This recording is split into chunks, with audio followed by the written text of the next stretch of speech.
Hi everyone, and welcome to another edition of the Blog Report. You might be wondering where I am. I am in Georgia visiting my mom, as I want to do from time to time, but it doesn't mean I don't have a hidden camera back at home to see what's going on. Anyway, let's take a look at the Technorati tags for today. Technorati Blogger Central. Today's top tags are news, politics, Barack Obama, business, news by RMC, media, archive, Sarah Palin, sport, and music. Now, before I start talking about the automobile industry, I've just got to say, I'm kind of tired of Sarah Palin being on the blogger top tags list for Technorati. I mean, it's not Technorati's fault. It's the fault of bloggers like myself writing about Sarah Palin, except that in this case, I haven't written about her. Look, Governor Palin, you lost the election, but in fairness, I understand why you want to remake your image, because you had people in the McCain camp that have been stabbing you in the back, but then of course they thought you were stabbing them in the back, and so eventually it's all going to be a wash. But I'm going to talk about you in another post. Right now, I want to talk about the United States automobile industry.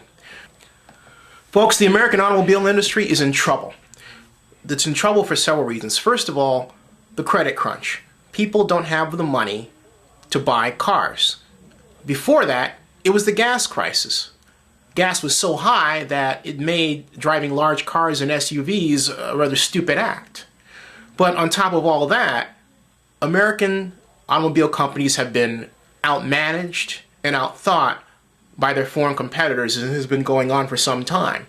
Ford Motor Company in particular bet the ranch on SUVs. It let the Lincoln brand go to pot, and it had no answer for the mid-range cars like the Toyota Camry. It's fought with the Taurus, but then it changed the Taurus to the 500, and you couldn't figure out where they were going. And that's just Ford Motor Company. But the bottom line is that Ford, General Motors, and Chrysler are teetering on the brink of extinction as we know it.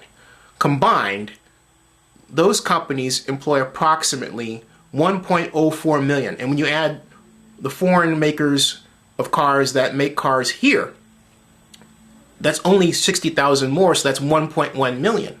So if the big three collapse, we have a huge problem, because those 1.04 million people times just a multiplier of just a little over 6 or 6.35 add up to approximately 7.8 million people, jobs affected.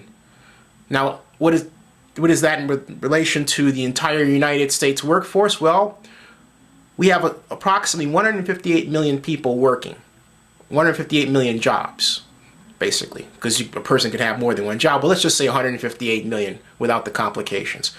That's roughly 5.3% of the total number of jobs in the United States. We just say, well, it's just 5%. That's nothing. No, it is something, because right now, as I talk, the unemployment rate is 6%.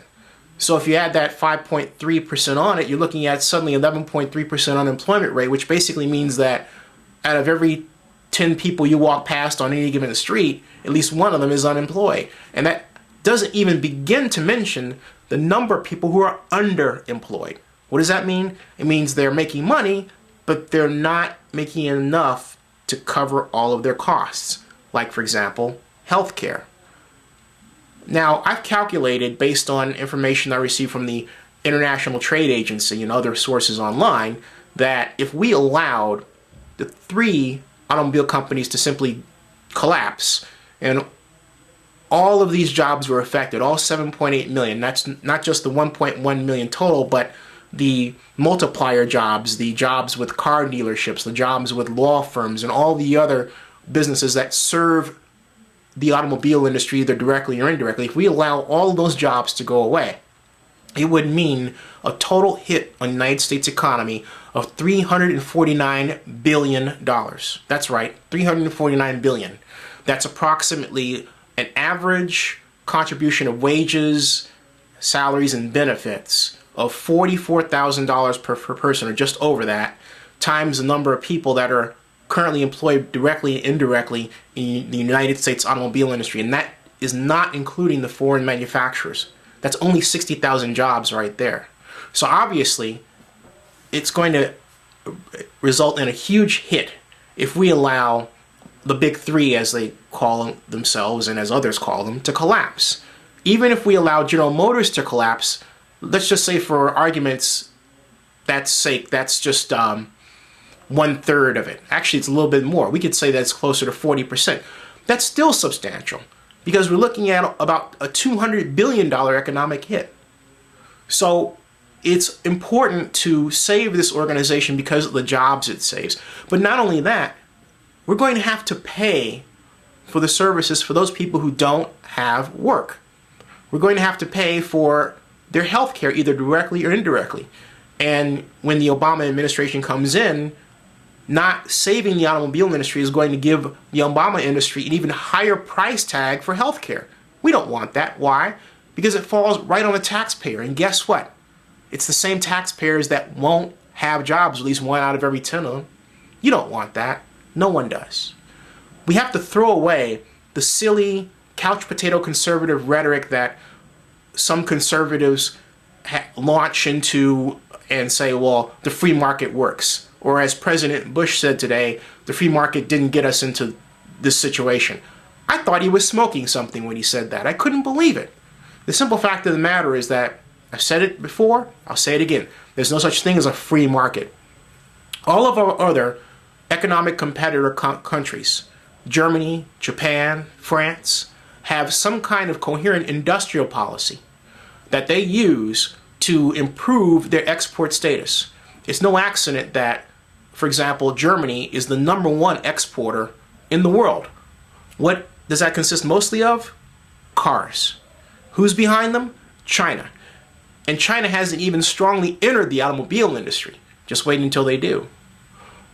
All of these countries have governments that are not afraid to put money into their economies. Germany's Chancellor Merkel said just recently that not an ounce of German money would go to assist banks outside of Germany. Here's my question. Does any part of our bailout money go to assist banks outside the United States? Probably does.